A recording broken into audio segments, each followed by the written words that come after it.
Jadi kan memang dibuat bawah sekali ya. Tadi segitu. Emang segitu. Yang paling belakang bisa kelihatan? Kelihatan. Oke, baik. Baik, dan semua ya. Baik, assalamualaikum warahmatullahi wabarakatuh. Selamat pagi teman-teman semua. Baik, masih semangat? Masih tapi wajahnya gini. Masih Bu. Ya, mungkin hari ini saya mau bicara yang ringan-ringan saja dan tidak lama, mungkin paling lama setengah jam ya. Saya lihat wajah Anda udah banyak yang ngaku. Nanti seminar gitu.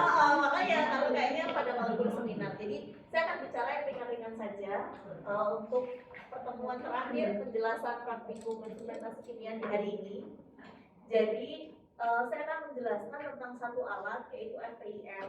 FPIR ini kita akan lakukan untuk pengukuran zat aditif pada plastik. Ya, jadi kita akan melakukan hal yang sangat menyenangkan. Jadi kalau teman-teman melihat sebuah makanan gitu ya, seringkali di-wrapping pakai plastik gitu ya.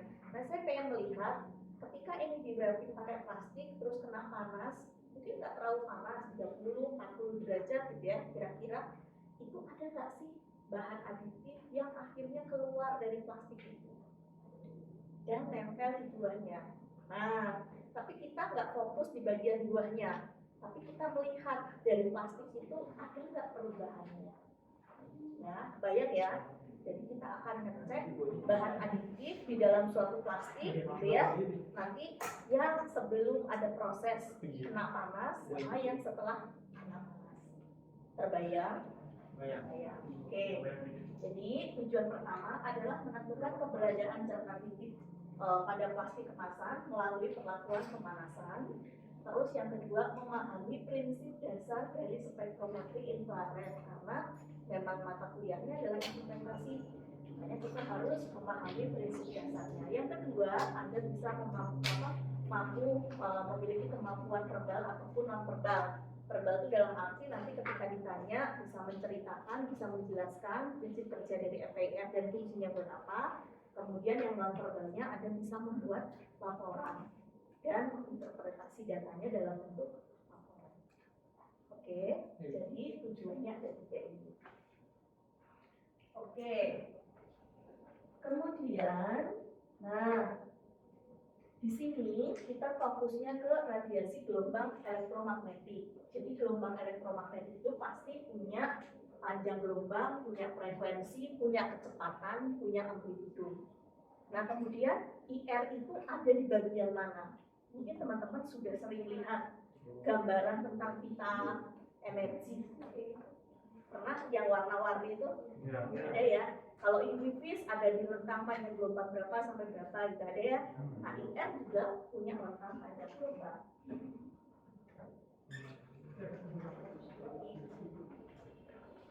Nah ini rentang panjang gelombangnya. Jadi di 0,75 sampai 1000 mikrometer atau 13.000 sampai 10 cm kalau dalam cm ya cm pangkatnya 1 itu untuk rentang infrared. Nah sementara untuk prinsip kerjanya sebenarnya sama dengan yang spektrofotometer Infinvis. Jadi kalau ada sinar datang dia ada yang diserap, ada yang dipantulkan, ada yang diteruskan. Prinsipnya sama. Ya, hanya di panjang gelombangnya saja yang berbeda. Oke, sampai situ bisa dipahami? Bisa, oke. Bagian yang lain yang perhitungan skip aja dulu. Ini besok kita bahas pas kemudian kok bisa ya dia nantinya akan bisa mengidentifikasi ada bahan aditif apa enggak. Jadi intinya adalah nanti ketika Anda melakukan pengukuran menggunakan IR, Anda akan menemukan spektrum gitu ya, seperti grafik seperti sandi rumput gitu ya, ada yang ke bawah, ada yang ke atas puncaknya. Kemudian nanti bisa ditentukan ini daerah serapannya berapa. kalau daerah serapannya sekian, oh berarti diperkirakan gugus fungsinya adalah alkena. Dan seterusnya. Dan ini tidak perlu dihafalkan karena ada library-nya.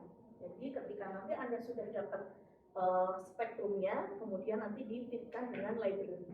Di situ akan muncul yang terkandung di dalam plastik itu isinya apa saja. Begitu. Oke. Ya, jadi nanti Anda tinggal mengamati plastik sebelum ada pemanasan seperti apa, puncak-puncaknya setelah ada pemanasan, puncak-puncaknya sama apa berbeda. Kalau sama, berarti pemanasan tidak mempengaruhi plastik. Tidak ada bahan yang berkurang. Tapi kalau misalnya ada beda, puncak yang berbeda, cek puncak yang berbeda itu apa. Apakah itu aditif atau apa.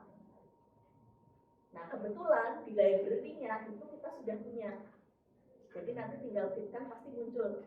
Kalau aditif ya pasti muncul di situ langsung keterangan. Oh ini ada aditifnya ya, ini enggak.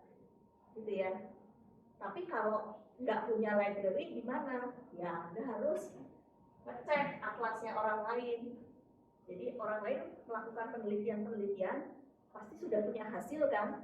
Nah Anda mengacu gitu ya, mengacu. Oh punya orang lain kalau serapannya sekian itu namanya gugus apa, CH misalnya, dan seterusnya. Jadi kayak mengacu milik orang.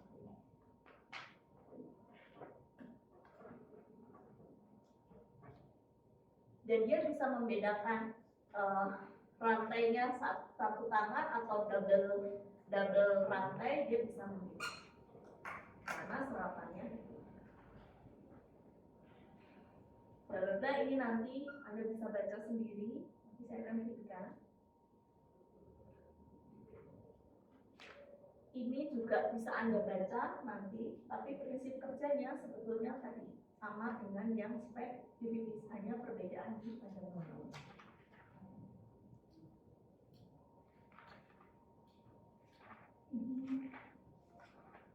Nah, ini untuk alatnya. Jadi sama, nanti ada source, ada lampunya, kemudian ada interference-nya atau pemisah gelombangnya, kemudian ada sampel. Jadi di sini akan ada infrared, ada sinar infrared yang melewati sampel. Itu tadi prinsipnya, ada yang dipantulkan, ada yang diserap, ada yang diteruskan. Kemudian di sininya ada detektor. Nah, kalau hanya detektor saja itu belum bunyi apa-apa, maka harus diubah sinyalnya ke bentuk yang diolah menggunakan komputer. Nanti dari komputer bentuklah seperti ini. Jadi spektrum seperti ini. Kalau tidak punya library-nya, maka ini Anda bisa olah lagi nanti pakai software yang namanya Origin. Terus nanti ambil atlasnya orang lain, difitkan gitu ya. Dan ini bentuknya bisa diubah juga, datanya tidak selalu bentuknya grafik seperti ini ya, tapi bisa juga dalam bentuk angka-angka. Kan ini sebenarnya grafik antara hubungan panjang gelombang dengan persen transmitan kan. Berarti sebenarnya masing-masing grafik ini kan ada titik-titiknya. Nah kita bisa dapatkan angka titik-titiknya itu.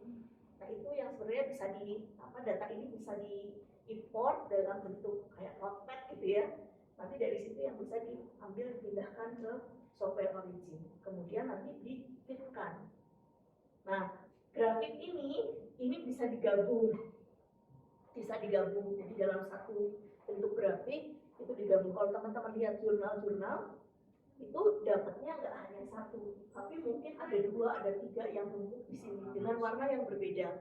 Ada warna merah, ada warna biru, ada warna hijau gitu ya.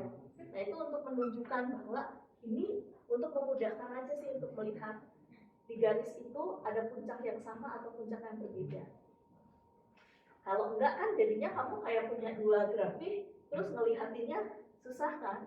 Nah itu bisa kayak di overlay gitu, digabungin jadi satu. Nah, itu polanya pakai software Origin. Oke.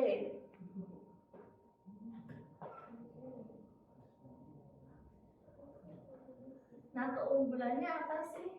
Secara keseluruhan, analisis menggunakan spektrometer ini memiliki dua kelebihan utama dibandingkan metode konvensional lain. Yang pertama, dapat digunakan semua frekuensi dari sumber cahaya secara simultan, sehingga analisis dapat dilakukan lebih cepat daripada menggunakan cara pemindaian yang lain.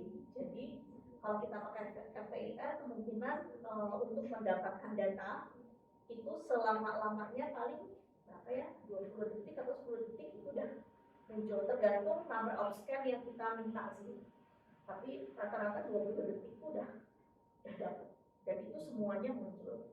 Tapi munculnya itu tadi, bentuknya adalah ini ikatannya apa, isi di dalamnya itu ikatannya apa saja. Kalau kita punya library, baru kita bisa menentukan, oh ini misalnya polistiren, ini isi utamanya apa, di situ bisa muncul semua. Termasuk ketika ada campuran, itu dia akan menunjukkan yang pertama, yang paling utama isinya apa, misalnya polistiren, yang kedua bawahnya PVC, misalnya ada lagi apa, BPA, itu di situ tertampil.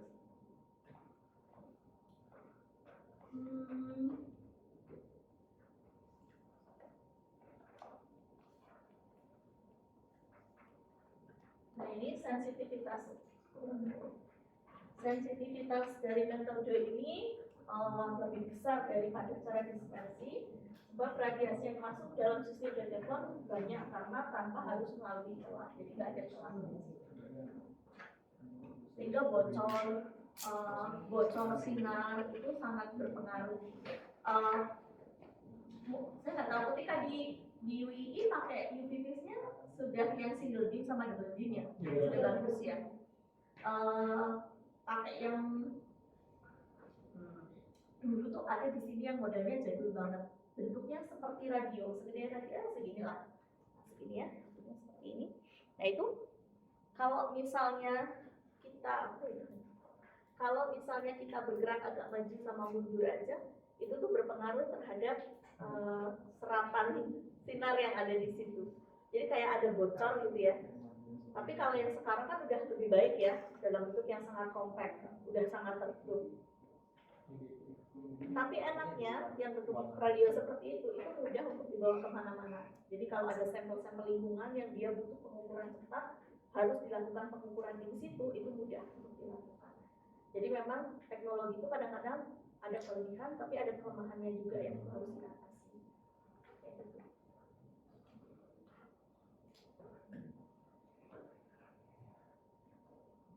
Oke. Ini terkait yang mau kita lakukan, ini penjelasannya aja. Yang terkait plastik itu polimer sintetis, bla bla bla. Terus kalau kena panas dia akan ada zat aditif yang bisa berpindah ke dalam makanan, minuman. Ini nanti berkontak langsung dan seterusnya. Jadi teman-teman bisa.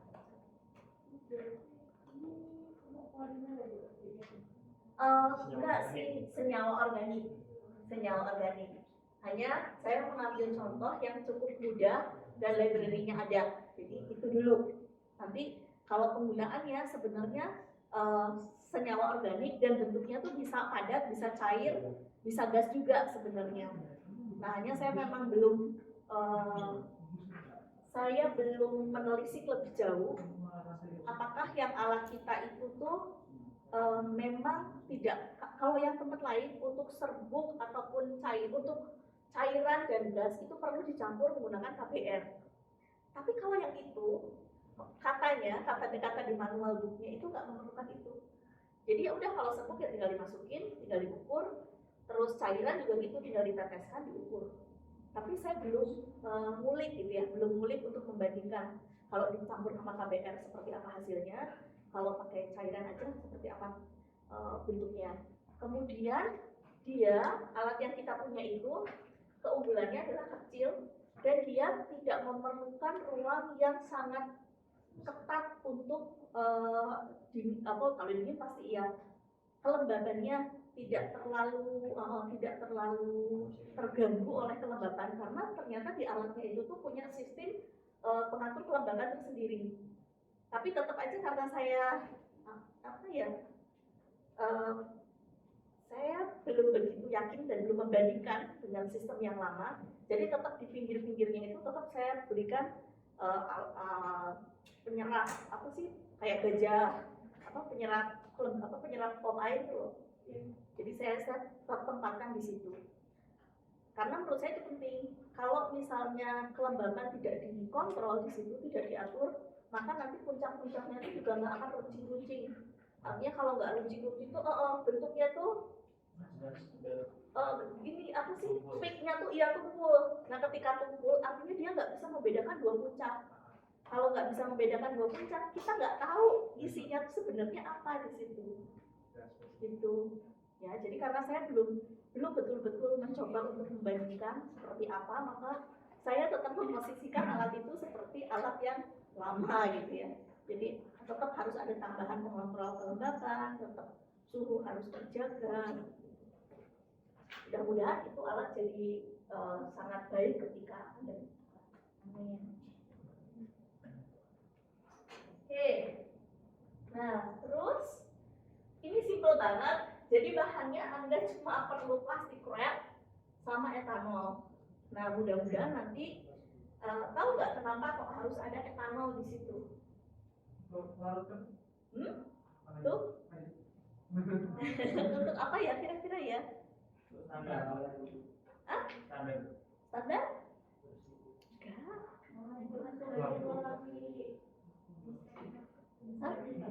Steril kan? Jadi untuk menghindari kontaminan ya, untuk menghindari kontaminasi. Kontaminasi dari apa? Dari ini Anda sendiri. Kan bisa jadi kan berkeringat gitu ya. Terus ada lemak-lemaknya dari Anda, terus Anda pegang wrapnya tanpa dicuci, terus diukur. Nah, udah ikutan keukur karena itu organik juga kan. Keringat Anda gitu kan, itu kan ikut keukur. Nah, itu akan jadi pengganggu. Nah, jadi itu nanti sebelum diukur dibersihkan dulu pakai etanol, termasuk si tumpuan untuk mengukur API-nya itu dituang dulu pakai etanol, taruh wrapnya baru diukur. Hanya digunting aja, plastik wrapnya hanya digunting, dan luasannya pun nggak terlalu rigid harus berapa kali berapa, enggak, karena itu udah ada wadahnya tersendiri yang dia akan mengukur. Gunting, paling untuk ngegunting si plastik wrapnya, kemudian FIF satu set, ya jelas, kemudian magnet kompor pemanas yang ada magnetnya, karena nanti kita akan memanaskan ya. Jadi pemanasannya nanti kita coba dipanaskan di air gitu. Kemudian setelah dikeringkan, jelas pakai etanol atau alkohol kering, langsung diukur. Kemudian lampu untuk wadahnya, kemudian tulisan. Sudah, hanya itu saja. Sampai situ, ada yang mau ditanyakan? Silakan. Ini saya untuk kayak plastik wrapnya itu dari memang disediain atau dari kelompok bawa sendiri? Sediain aja lah. Atau kalau enggak sekelas ini beli satu. Paling berapa sih? Segulung 20.000 apa berapa? Ya, ada uang kas tapi kafe. Hah? Bayar itu 3.000. Ya, gitu ya. Nah, beli biar sama semua sampelnya. Ya, satu gulung aja cukup. Tapi pakainya juga cuma sedikit banget kok. Oke. Ada lagi? Silakan. Yang belakang dulu. Gimana? Apa itu piknya itu kan harus lancip ya, Bu? Pengennya gitu. Tapi setahu saya baca di bukunya organik chemistry Leroy Jimmy itu ada pik yang nggak lancip, Bu. Iya. Nggak salah di punya Alkena, CH-nya itu nggak lancip apa yang namanya? Bukan gempur. Ya. Bending gitu, bengkok gitu. Iya. Tapi dianggap masuk. Iya. Jadi yang sangat yang bisa kita kendalikan itu adalah puncak yang awal-awal. Itu puncaknya yang pokoknya mengandung OH. Kalau dia banyak mengandung uap air, itu di awal-awalnya di bagian sini, pokoknya di bagian awal-awal sini, ini nggak akan seperti ini bentuknya, tapi jadi kayak satu puncak aja. Nah itu kalau uap airnya nggak dikendalikan. Berarti dikendalikan tuh biar lebih stabil itu. Biar kita dapat benar itu puncaknya OH, memang bahan itu mengandung OH yang terikat di dalam senyawa atau OH tambahan yang cuma nempel aja secara fisik. Berarti yang OH nyala asli sama OH tanpa itu wavelengthnya udah beda. Bukan berbeda, tapi gini, yang satu ini, kalau misalnya serbuk nih ada air kristal, ada OH yang memang di senyawa itu kan berbeda. Kalau air kristal diuapkan tuh hilang. Jadi kayak misalnya kita ngukur apa ya, selulose atau silika kan banyak tuh penelitian silika ya. Nah terus serbuk dia gampang nyerap air. Padahal kita tuh nggak pengen ngukur air yang terserap silikanya, tapi kita pengen ngukur silikanya kita yang sudah dibuat. Nah itu harus dihilangkan dulu air kristalnya. Biasanya dipanasin dulu, entah misalnya 150 selama 3 jam gitu, atau di furnace misalnya 250 2 jam. Habis itu keluar langsung masuk desikator sejam atau 2 jam langsung ukur. Atau kalau enggak dikendalikan kayak dimasukin ke wadah model Tupperware gitu, tutup, habis itu langsung ukur. Karena kita pernah kayak gitu pas 2007 ya, penelitian silika, wah nggak kita kendalikan, kacau ini. Bentuk ininya tuh jadi tumpul semua, kita nggak tahu isinya apa, jadi beneran silika apa nggak kelihatan sama sekali. Dari air keluarnya itu keluar senyawa itu nanti spektrumnya berbeda. Jadi kayak lebih gendut gitu loh puncaknya tuh, broad. Kalau orang kimia sering nyebutnya tuh broad. Gitu. Ya. Oke? Ada lagi? Gimana Renaldi? saya gantian dulu ya. Gimana? Izin Bu, terkait nanti di pemanasan itu kita variasi atau cukup satu aja? Satu aja karena kalau di wrap itu kan sebenarnya nggak mungkin kan dipanasin sambil di wrap ya. Maksudnya dipanasin lebih, misalnya 70 gitu kan nggak mungkin. Kalau 30-40 tuh ya, taruhlah misalnya kita mau bikin parcel buah, terus kamu bawa gitu ke panasan biasa, mungkin suhunya di dalam 30-40 untuk dikondisikan benar-benar ini ya, kesumpitnya. Kalau spektrumnya hasilnya ternyata nggak sesuai sama yang dibilang gimana? Kalau ternyata masih ada semua atau dievaluasi cara kerjamu gimana? Ngulangin lagi apa dibahas aja? Ngulangin apa dibahas aja? Biasanya gini, kalau untuk pengukuran yang itu sintesis sesuatu bahan ya, itu pengukurannya nggak hanya satu instrumen, tapi ada beberapa instrumen. Saya contohkan misalnya gini, dulu tuh pernah ada mahasiswa TA bikin